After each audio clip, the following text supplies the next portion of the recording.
नमस्कार विद्यार्थी मित्र मैत्रिणींनो, कसे आहात सर्वजण? मजेत ना? कसे आहात हा अगदी साधा प्रश्न, पण या प्रश्नाचं उत्तर देताना थेट संबंध जोडला जातो तो आपल्या जगण्याशी.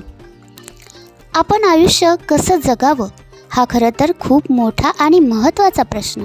चला तर मग आज आपण याच प्रश्नाचं उत्तर शोधूया. मी आरती वागचौरे मॅडम तुमचं सर्वांचं स्वागत करते. आपल्याला सर्वांनाच एक छान आणि सुंदर आयुष्य जगायचं आहे. असं म्हणतात, आपण जसं विचार करू तसं आयुष्य घडत जातं. आपल्या विचारांना योग्य दिशा देणारी, कसं जगावं या प्रश्नाचं उत्तर सांगणारी एक सुंदर कविता इयत्ता 7वीच्या मराठीच्या पुस्तकात दिलेली आहे. प्रसिद्ध कवी गुरु ठाकूर यांची असे जगावे. गुरु ठाकूर यांच्याबद्दल आपण थोडंसं जाणून घेऊया आणि आपल्या कवितेला सुरुवात करूया. 1968 सालचा जन्म. प्रसिद्ध कवी, गीतकार, कथाकार, नटरंग, अगबाई अरेच्चा, घर दोघांचे, टाइमपास यांसारख्या अनेक प्रसिद्ध मराठी व हिंदी चित्रपटांसाठी गीतलेखन म्हणजे गाणी लिहिणे. ज्यांची इच्छाशक्ती प्रबळ असते त्यांना संकटातही मार्ग सापडतात. संकटांचा हसून सामना करावा, तसेच आयुष्यामध्ये काहीतरी चांगले कार्य करून जावे. वाट्याला आलेले जीवन समृद्धपणे हसत खेळत जगावे ही शिकवण या कवितेतून दिली आहे. गुरु ठाकूर हे खूप प्रसिद्ध कवी आहे. यांच्या कविता मला तर खूप आवडतात, तुम्हालाही नक्की आवडतील. अशीच एक सुंदर कविता जी आपल्याला खूप प्रेरणा देऊन जाते.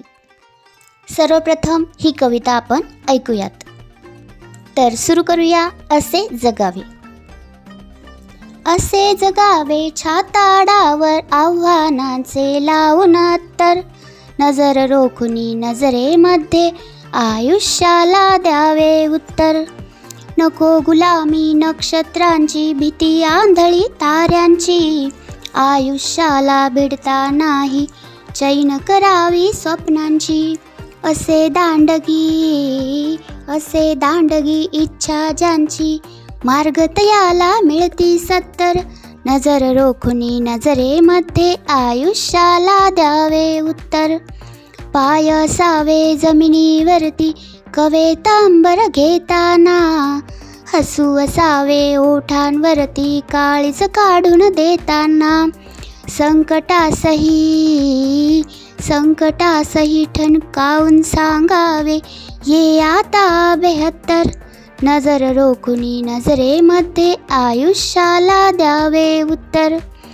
करून जावे असेही काही दुनियेतून या जाताना, गहिवर यावा जगास साऱ्या निरोप शेवट देताना.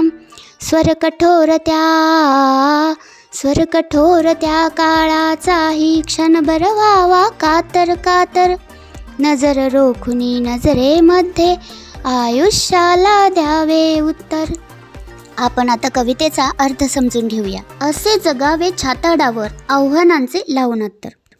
तुम्हाला एक माहिती असेल ना, हिंमत दाखवायची असली की आपण छातीचं वर्णन करतो. छाती ठोकपणे उत्तर देणे किंवा घाबरल्यावर छाती धडधडणे, म्हणजेच छातीचं वर्णन हे पुरुषार्थ दाखवण्यासाठी केलं जातं.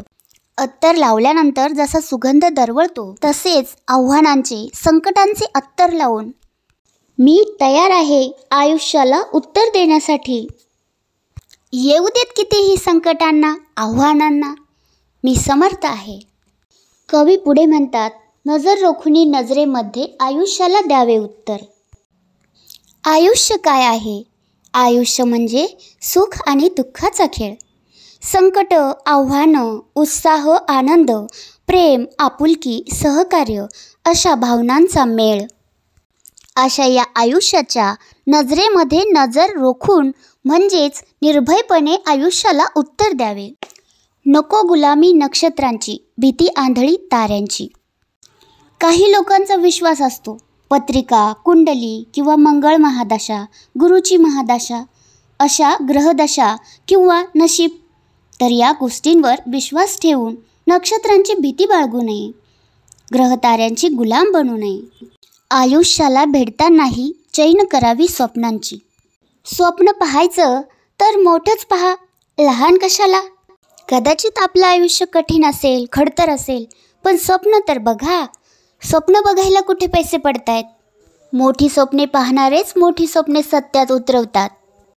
आणि म्हणूनच स्वप्न पाहण्याची हौस करून घ्यावी आणि आयुष्य स्वप्नवत सुंदर जगावे.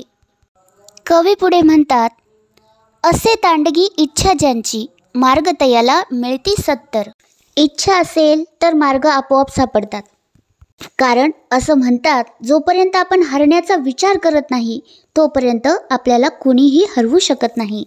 जिंकण्याची प्रबळ इच्छाशक्ती जर असेल तर एक नाही अशा 70 वाटा आपल्यासाठी खुल्या होतील.